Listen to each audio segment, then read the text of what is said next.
Hi everyone. First of all, congratulations on being accepted into the Honors College at USM. My name is Dr. Donald Yee. I'm a professor in the School of Biological, Environmental, and Earth Sciences, and I study mosquitoes. Now, we probably won't talk too much about them for the fall, and in fact, the title of my colloquium section is "The World is Flat, so be careful." And title is really meant to reflect a cautionary tale. 1500 years ago, everybody thought that the world was flat. Nowadays, we know that to be not true. So this is really an example in which we should be careful about believing certain things because they could turn out to be wrong.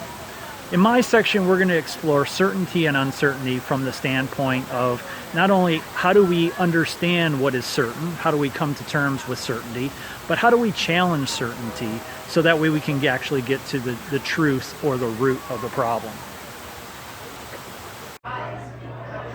In the fall semester, we're going to investigate situations in which people were so certain that they went to extraordinary lengths to protect that certainty.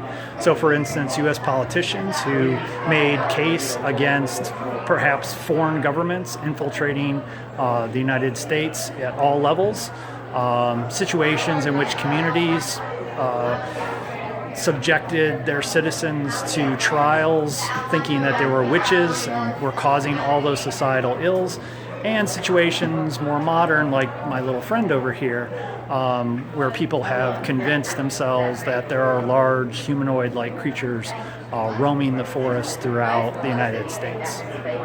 So in our second semester, we're going to explore situations in which people were so sure, they were so certain of their knowledge and their facts that they were really kind of unbudging about what else could be a possibility. So as an example of this, let's say it's 1901, you're living in America, you start hearing these reports of these giant humanoid creatures living in forests in Africa. You're not going to believe it. You're pretty certain that there aren't any animals like that would exist. We know that there were no other human or human-like species existing in those areas. But then in 1902, these animals were discovered. So these are western lowland gorillas. Specimens were brought back to England and the United States, and at that point this was a formally described species.